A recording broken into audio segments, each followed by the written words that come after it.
함께 기도하겠습니다. 할렐루야, 찬양받기 합당하신 아버지 하나님, 오늘도 저희를 이 자리로 불러 모으시고 이 시간 아버지 앞으로 나오게 하시니 참으로 감사합니다. 이 시간 저희에게 하나님의 말씀을 허락하시고 또한 저희가 그 말씀을 듣고 기도와 찬양으로 화답할 때 하나님 저희의 마음을 기뻐 받아 주시옵소서. 이 시간 말씀을 전하는 자나 듣는 자나 모두 하나님의 은혜 속에 거하게 허락하여 주시옵시고, 이 시간 온전히 하나님만 홀로 영광 받으시는 예배가 될 수 있게 허락하여 주시옵소서. 이 모든 말씀 우리 구주 예수 그리스도의 이름으로 기도드립니다. 아멘. 예, 참 잘 오셨습니다. 우리 앞뒤 좌우 계신 분들과 이렇게 인사해 볼까요? 참 잘 오셨습니다. 시작.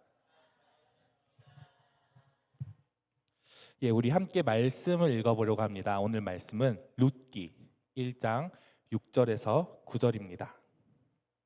룻기 1장 6절에서 9절의 말씀을 함께 읽어보려고 합니다.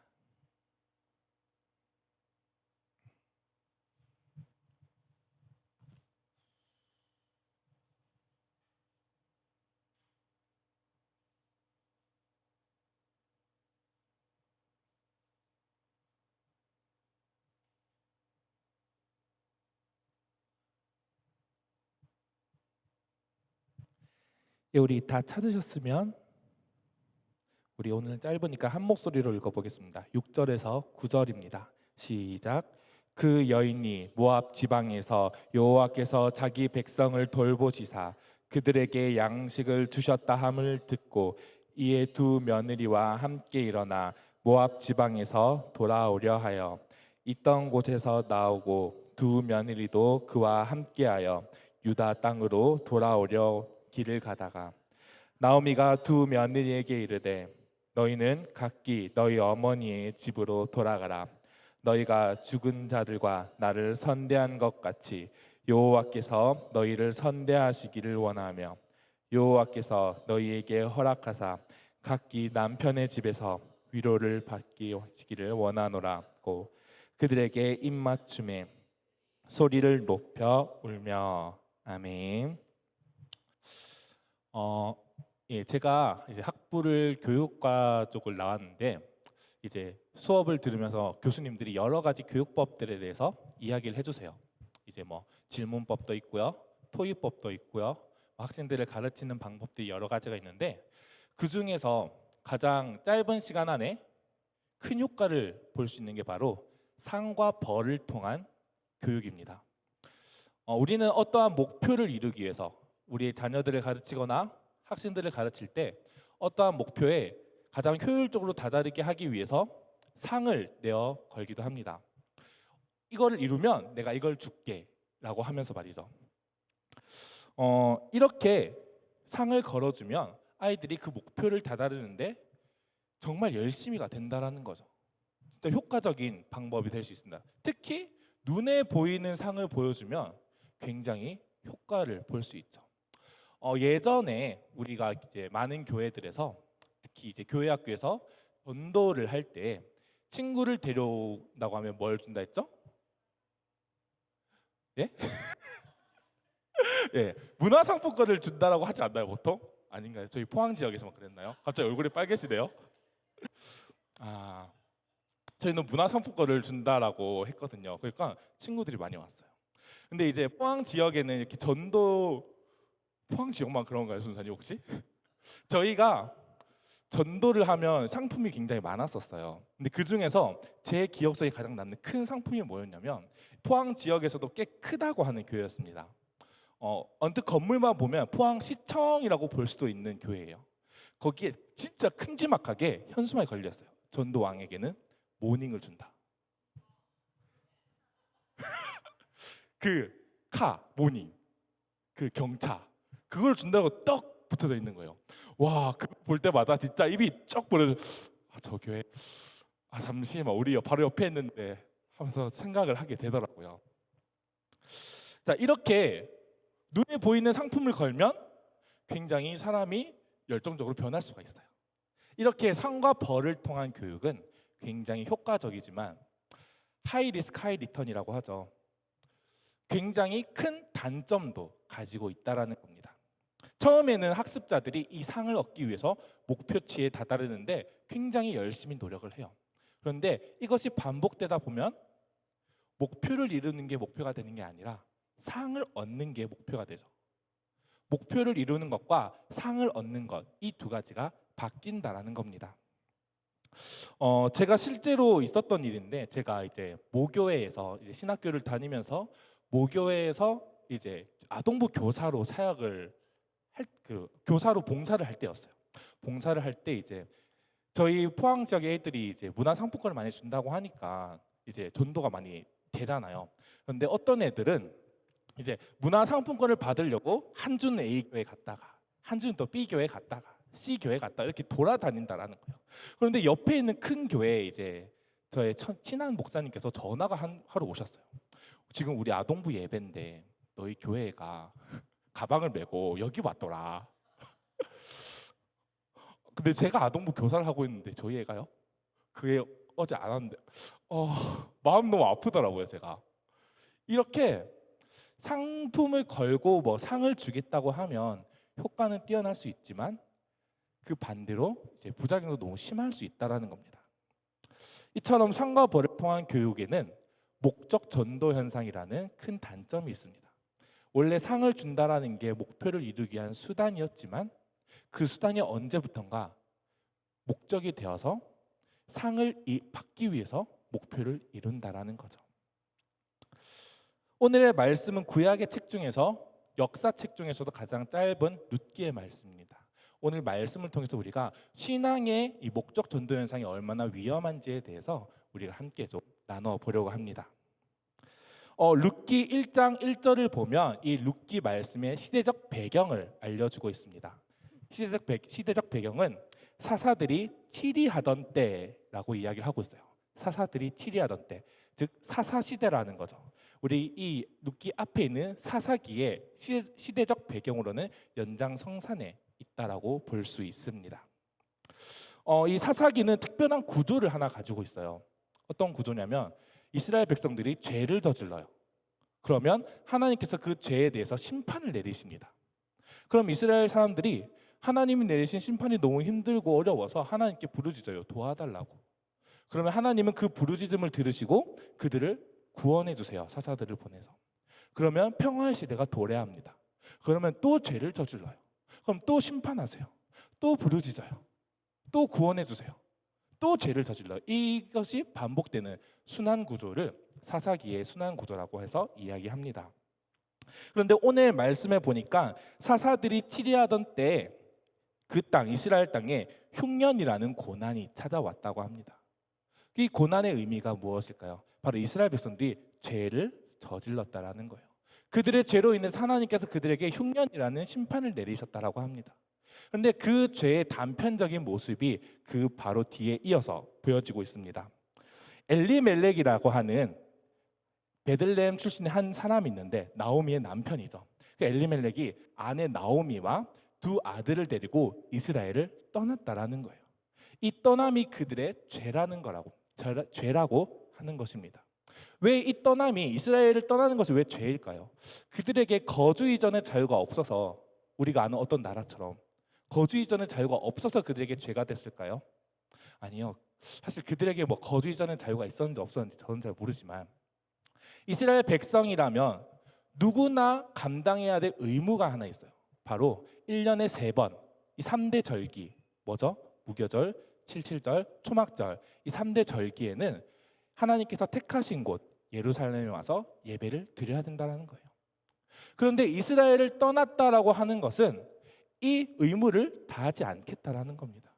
하나님께서 세 절기 동안 예루살렘으로 올라와서 예배를 드리라고 하는 이유는 하나님께서 무교절, 칠칠절, 초막절 그 동안 행하신 하나님의 역사하심을 너희가 기억해라고 하는 거예요. 하나님께서 출애굽을 통해서 너에게 보여주신 그 역사들을 기억하라고 하는 것입니다. 그것을 기억하되 너희가 흩어져서 예배를 드리는 것이 아니라 하나님께서 택하신 곳에서 예배를 드린다라는 것은 너희가 이것저것 흩어져서 예배를 드렸을 때 그 예배가 순수성이 훼손될 수 있기에 너희가 온전히 하나님께서 자기 이름을 택하신 그곳에서만 예배를 드리라고 하는 겁니다. 그런데 엘리멜렉과 나오미가 이스라엘을 떠났다라고 하는 것은 그 하나님께서 주신 명령을 지키지 않겠다라는 거예요. 그 죄악을 저지르고 있다라는 것입니다. 사랑하는 우리 성도 여러분, 우리는 예배 자리를 사모하시길 소망합니다. 자, 이러한 사사기적 배경 속에서 모압으로 이주했던 나오미와 그의 남편과 두 아들에게 진정한 고난이 찾아오기 시작합니다. 먼저 엘리멜렉이 죽죠.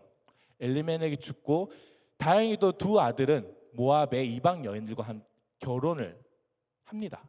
그런데 10년이 지나고 나니까 두 아들마저 죽어요. 이제 나오미에게 누가 남았죠?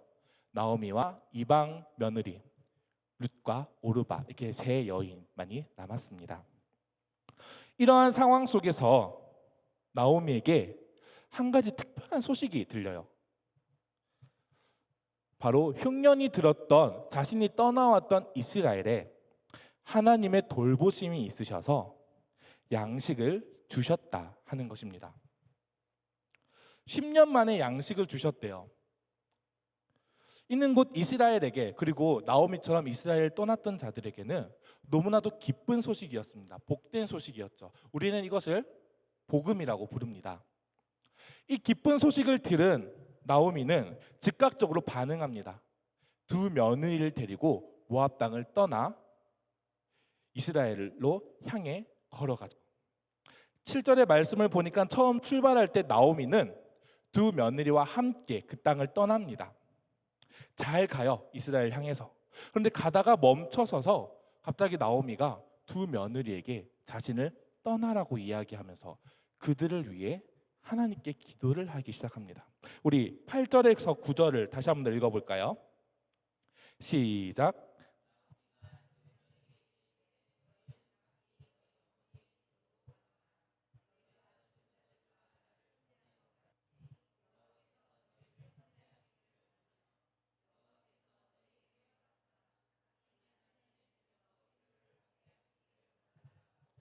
그들에게 입맞춤에 그들이 소리를 높여 울며. 아멘.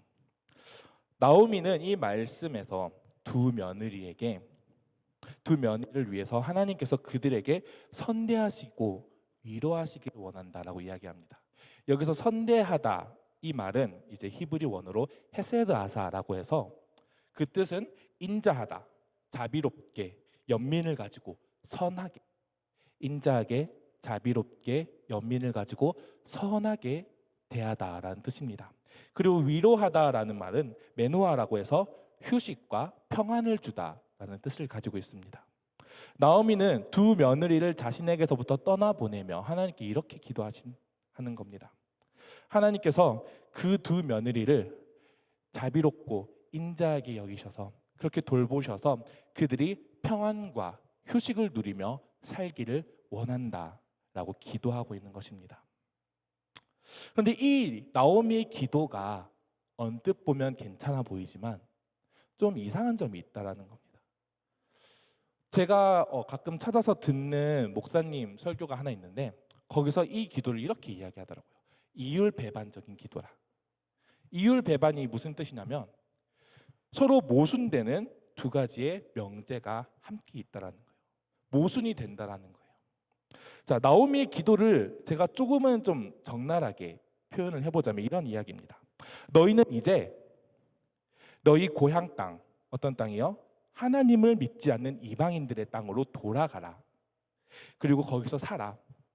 너희가 나에게 자비를 베풀고 긍휼히 여겼던 것처럼 하나님께서 하나님을 떠나 이방인들에게로 가는 너희에게 자비를 베풀고 인자함을 베풀기를 원해. 그리고 너희가 새로 맞이하는 남편, 어떤 남편이요? 하나님을 믿지 않는 남편을 다시 만나 평안을 누리기를 원한다 라고 이야기하는 겁니다. 하나님으로부터 떠나는 자들을 향해서 하나님께 복을 빌고 있다라는 거예요.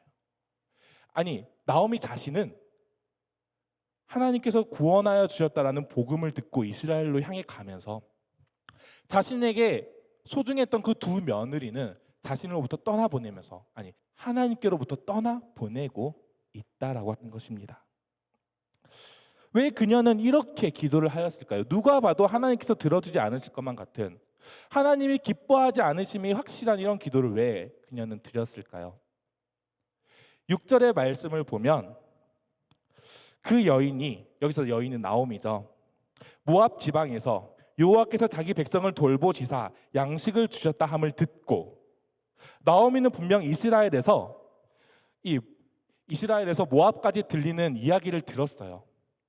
하나님께서 이스라엘을 구원하셔서 양식을 주셨다 하는 복음을 듣고 반응을 했다라는 거예요. 그래서 자기의 발걸음을 이스라엘을 향해 갔다라는 거예요. 그런데 여기서 나오미가 귀를 기울인 것, 나오미의 시선이 멈춘 곳은 하나님께서 그 백성을 돌보셨다라는 것이 아니라 양식을 주셨다라는 겁니다. 나오미가 하나님께서 돌보신 것이 아니라 양식에 초점이 맞춰져 있으니까 그가 하나님께로 마음이 향하지 못했다라고 합니다. 우리는 이 나오미와 같은 모습을 주변에서 자주 볼 수 있는데, 특히 중고등학생 자녀를 둔 부모님에게서 자주 볼 수 있죠. 이제 부모님은 교회를 다니세요. 자녀도 아동부까지 열심히 교회를 다녔겠죠. 그런데 이제 중고등부가 돼서 학원을 간다고 교회를 빠져요. 이제 학원을 간다고 교회를 빠지는 자녀에게, 그래 너희는 학원을 가라, 나는 교회에 가서 예배를 드리겠다 하고 부모님은 교회에 가서 예배 열심히 참석해요. 자녀를 위해서도 열심히 기도합니다. 그런데 그 자녀는 정작 하나님께로부터 떨어져서 학원에서 공부를 하고 있다는 거죠. 왜 그들이 이러한 모습을 보일까요? 그들도 하나님께 예배를 드리면, 하나님께로 나아가면 하나님께서 복을 주신다는 걸 알아요. 하나님께서 자기에게 다가오는 자들에게 은혜를 베푸신다는 것을 알고 있습니다. 그런데 그들의 눈이, 그들의 시선이 집중된 것, 그들의 귀를 기울이고 있는 것은 하나님께 나아가는 것이 아니라 하나님이 주신 복이라는 거예요. 하나님이 주신 은혜에 너무 초점이 맞춰져 있다라는 거예요. 그래서 하나님께 예배드린다, 하나님을 만난다가 중요한 게 아니라 부차적으로 다가오는 이 복과 은혜가 그들에게 더 크게 보였다라는 겁니다. 나오미 또한 그랬다는 거예요. 하나님께서 그 백성들을 돌보셨다라는 것을 크게 본 것이 아니라 양식을 주셨다, 이게 더 그녀에게는 크게 들렸다라고 하는 겁니다. 이렇게 우리의 시선과 우리의 귀가 하나님을 향해 있지 않으면, 부차적으로 얻어지는 상에 우리가 멈춰서 있어 버리면 우리 또한 나오미와 같은 실수를 저지를 수 있다는 겁니다. 그녀는 첫 번째로 그녀가 저지른 실수 첫 번째는 그녀의 상황에 그녀가 몰입되어 버렸다는 겁니다. 그녀가 가진 상황에 그녀가 쓰러졌다라는 거예요. 자, 그녀가 처음에는 두 며느리를 데리고 함께 갔어요. 복음을 듣고 반응을 하여서 두 며느리를 데리고 함께 이스라엘 땅으로 나아갑니다. 근데 가면서 생각을 했겠죠. 내가 이스라엘 가서 이 두 사람을 책임질 수 있을까? 그녀에게는 남자가 없었어요. 아들도 죽었고요, 남편도 죽었고요. 이스라엘 땅에서 남편 없는 여인이 먹고 살기란 굉장히 힘든 일이었습니다. 그런데 그 두 며느리까지 데리고 그녀가 이스라엘 땅으로 돌아갔을 때 누가 봐도 이거는 힘든 삶이 예견되어 있다라는 겁니다. 그런데 그런 나오미가 하나님이 돌보셨다라는 것이 아니라 곡식을 주셨다, 양식을 주셨다라는 거에 집중을 해버리니까, 이제 하나님의 돌보심보다 양식이 중요하니까 그 상황에 그녀가 이기지 못했다라고 합니다. 두 번째로 나오미가 하나님 앞에서 저지른 실수는 하나님이 기뻐하지 않으시는 기도를 드렸다는 것입니다. 나오미가 하나님이 아니라 양식에 집중을 하고 있으니까 자기의 두 며느리에게도 중요한 게 양식이 되어버린다는 거예요.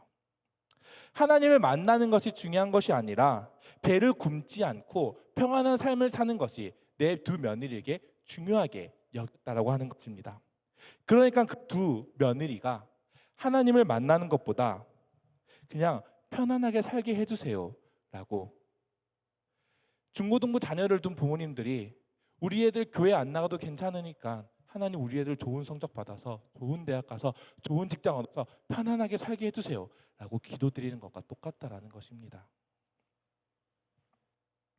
이처럼 우리 또한 우리의 눈과 우리의 귀가 하나님을 향해 있지 않으면요, 우리의 주변의 상황이 너무나 쉽게 휩쓸려 버리고요, 그 상황에 우리가 이길 수 없고 쓰러져 버린다라는 거예요. 또한 우리가 하나님께서 기뻐하지 않으시는 기도를 드릴 수도 있다라는 거예요.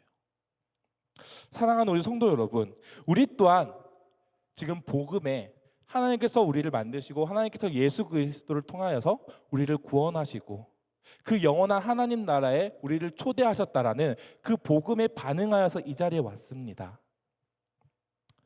그런데 우리가 예배를 드리는 이유가 뭔가요? 맛을 잃은 소금이라는 이제 제가 가끔 듣는 CCM 가사 노래가 있는데, 이 노래에 이런 가사가 있습니다. 장로님의 기도에는 낮잠 보충, 목사님의 설교는 설교 비판, 그래도 축도는 받아야지, 헌금은 꼬박꼬박, 왜냐하면 봉사하면 복을 받을 테니 라는 가사가 있어요. 혹은 우리가 예배 드리는 이유가, 우리가 하나님께로 나오는 이유가 이런 것이 아닌지 한번 돌아볼 수 있기를 소망합니다. 우리가 하나님께로 나오는 이유가 한 주간의 삶을 살아가기는 힘을 얻기 위해서, 하나님이 주시는 복을 얻기 위해서, 혹은 나의 양심을 위해서 우리가 하나님께 나오는 것은 아닌가 생각해 보기를 소망합니다. 여러분, 예배는 우리가 은혜를 얻는 자리가 아니에요. 예배는 우리가 복을 받으려고 나오는 자리가 아니라, 예배는 순수하게 하나님께 영광을 돌리기 위한 자리입니다.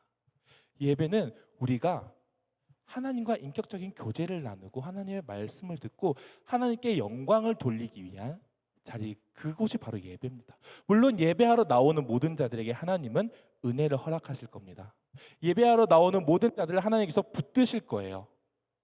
하지만 우리가 그 부차적으로 하나님께서 주신 은혜에 너무 집중하다 보면 우리가 하나님을 바로 보지 못한다라는 것입니다. 이제 말씀을 마무리하려고 합니다.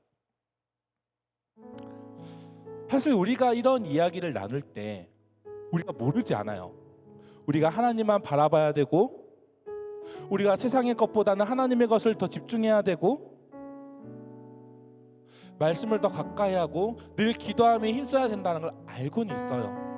그런데 바울이 고백했던 것처럼 우리가 마음으로는 원하지만, 마음으로는 하나님의 법을 따르고 싶지만 우리가 육신이 너무 연약하여서 하나님의 법을 따르는 것이 아니라 죄의 법을 따른다는 겁니다. 그런데 바울이 이렇게도 고백합니다. 우리 주 예수 그리스도로 말미암아 하나님께 감사하리로다.